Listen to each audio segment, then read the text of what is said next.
Good, happy Wednesday morning. I'm Riley King, and welcome to the Riley King Newscast.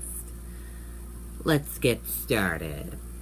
First up, Massachusetts jogger's murder has residents on edge. A Jennison murder has residents on edge in Princeton, where a woman out from an afternoon jog was found dead Sunday.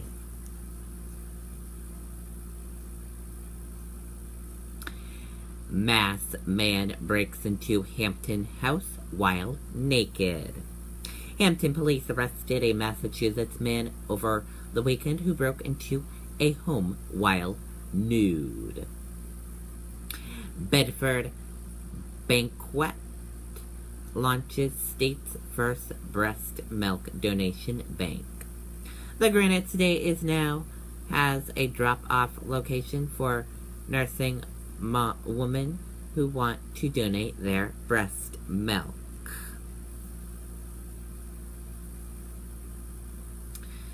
Manchester man sentenced in bank robbery.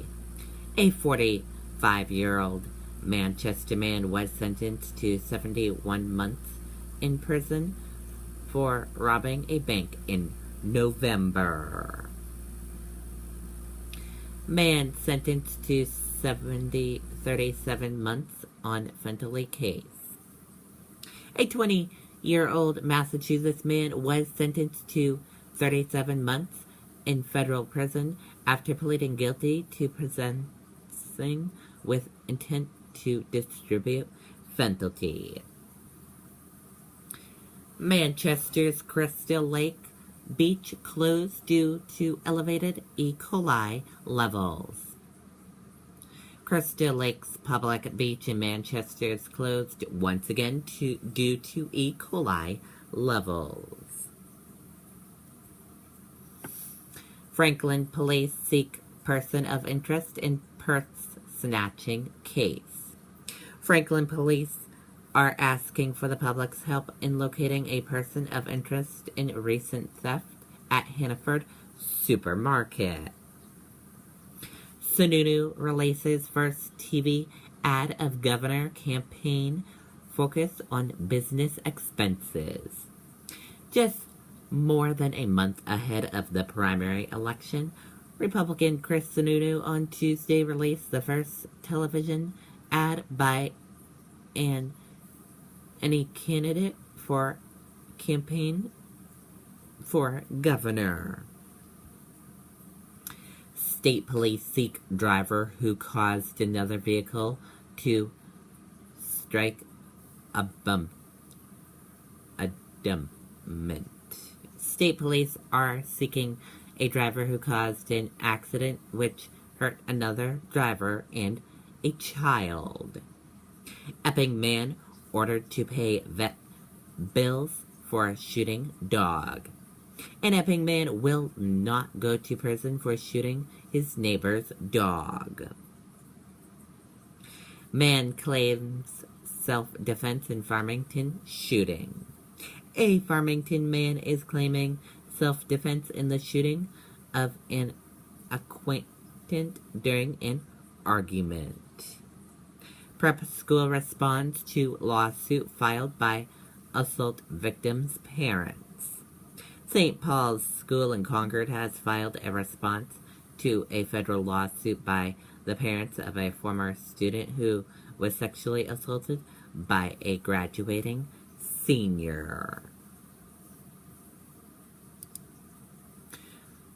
Trump says maybe Second Amendment people can stop Clinton's Supreme Court pick.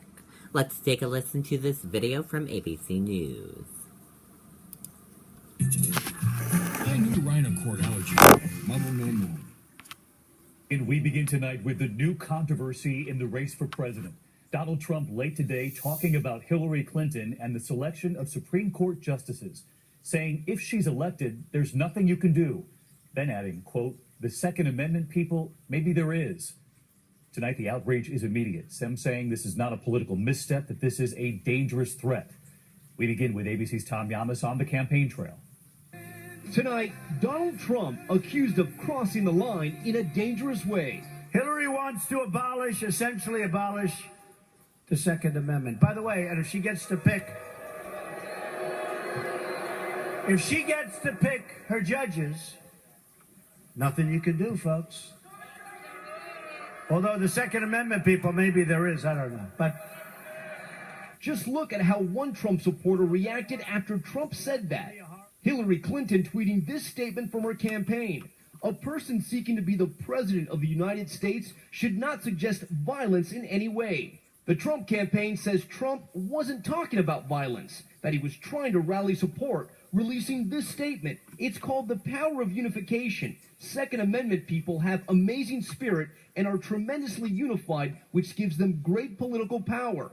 And about his comments that Clinton will pick the next Supreme Court justice, the NRA coming to Trump's defense, tweeting, Donald Trump is right. If Hillary Clinton gets to pick her anti-Second Amendment Supreme Court judges, there's nothing we can do. But Clinton supporters not buying it. Senator Chris Murphy from Connecticut, where the Newtown shooting still resonates, tweeting, don't treat this as a political misstep. It's an assassination threat, seriously upping the possibility of a national tragedy and crisis. And it's not just Democrats. Many prominent Republicans in just the last 24 hours say they've had enough of Trump.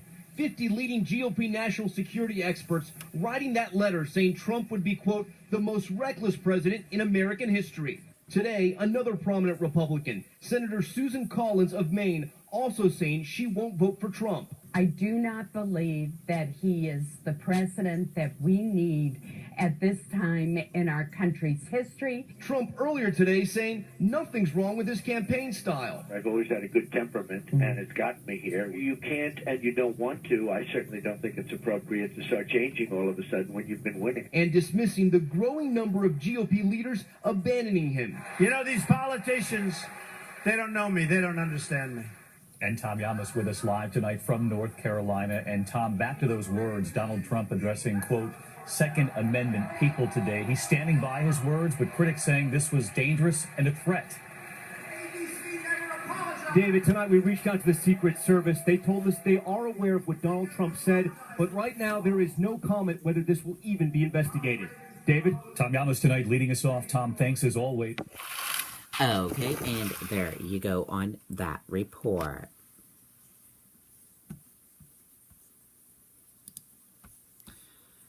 Shots fired in Ferguson after car hits protester.